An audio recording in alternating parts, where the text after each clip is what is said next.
Beautycon, please join me in welcoming the one and only Miss Heart Evangelista!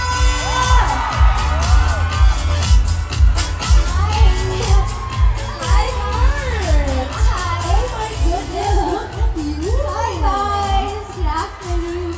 Hello! Grabe, very glowing ka today. Fresh from Fashion Week. Wow! You guys, you all look so amazing. Okay naman kayo over there. Parang puno-puno ng mga gloss sa mga lips, ha? Hi! Of course, Heart, you know what? They've been waiting all week. Actually, some of them kanina pang umaga just to see you. So they're very excited actually na magchichikahan tayo today. I know some of them have a couple of questions for you also about, just beauty in general and taking care of yourself. So before we dive deeper into the nit and grit of our interview for today, Heart, maybe you want to say hi to everybody? Hi! I just want to say hi. It's so nice to see all of you. And I love it how everybody is just so beautiful and well put together. I love your hair, the color of your hair. Yes, you.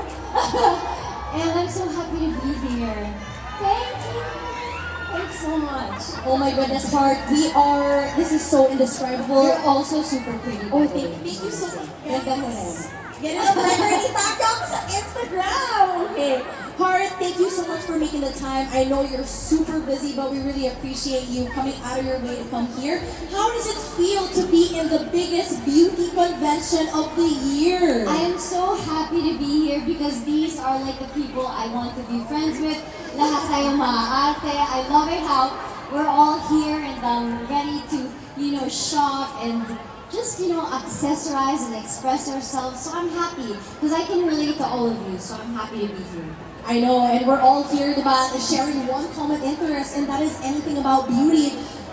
And speaking of beauty, Heart, well, allow me to flatter you a little bit, but not only me, but I'm pretty sure I can speak on behalf of everybody in this room that we really do consider you as one of the beautiful faces in the world. Diba, guys?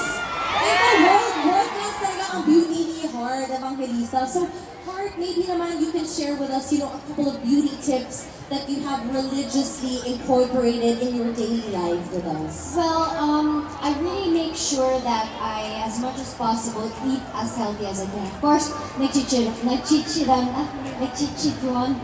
Yikes. Naglilitsyon pa rin ako from time to time. But I really make sure that I eat as healthy as possible. I also try to sleep no matter how busy I am. I try to sleep 8 hours a day. Yes. And I really moisturize, but you really have to find the perfect moisturizer for you because it's different for everyone. Correct.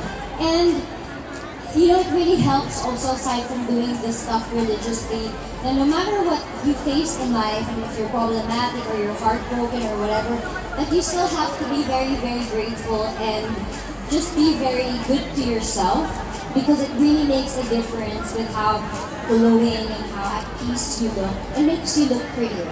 That's so true. And it's something that I also personally realized, Heart, like the more stressed you are, or the more worried you are about life, the more negative energy that you carry, it really manifests physically also. Yes, and then parang you have like a dark cloud na parang iba yung aura mo. So, mahirap talaga yung madaming problema. Marami rin akong problema, kaya kailangan ayusin mo din yung pag-iisip mo para mas lalo kang gumanda, in a sense. Nakakatulong siya. That's absolutely true, and I really love how you share that with us, Heart.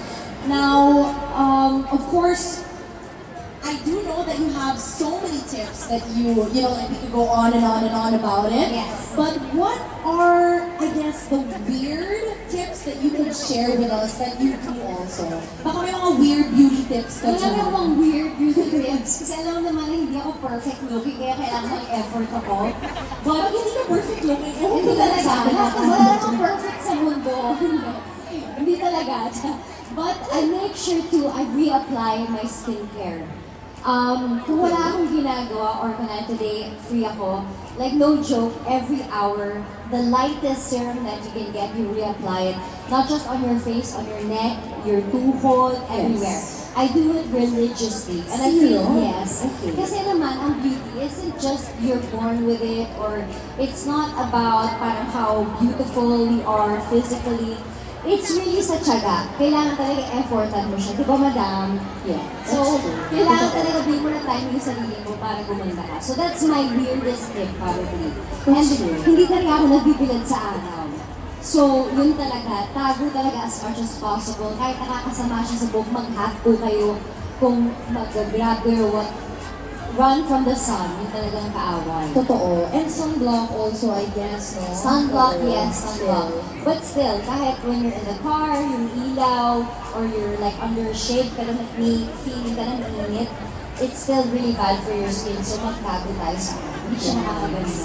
No, totoo. I hope you guys are taking down notes, ha? It's a very fresh heart today. Well, as always naman. And speaking of fresh, by the way, I think one topic that a lot of women are, a little shy to talk about when it comes to beauty is aging, which I know you've been absolutely vocal about on your social media, on your interviews. But for you, as we all know, again, you've been super open about talking about aging specifically. So, diving into this topic, what is an advice to women who are struggling or having a hard time being confident with aging? Well, it's also, it has to do with the people around you. Siyempre, minsan, especially sa ating culture sa Philippines, pag sinabi nila matanda ka na, kailangan ganito, kailangan ganyan. It's really just, it's the mentality. I'm 39, and I know I'm getting old, but I feel that as you get older, dun mo palang nakakamit yung mga, kumbaga yung mga pinagkanta mong seeds in life. Lahat ng pinaghirapan mo, ngayon pa lang siya nag-bear ng fruit. And then, so you should be very good to yourself na habang tumatanda ka, it's not the end of the road, it's actually getting better. And as a person, mas madami ka pinagdadaanan sa buhay mo. Iba na yung tayo mo bilang isang tao kasi matibay ka na. So there's so much to look forward to when you're older. And honestly, I like to be challenged. I'm very competitive with myself. And the more they say that you can't do it, of course, nadidepress ako. Sabihin nila, hindi ka ganito, hindi ka ganyan, di ba?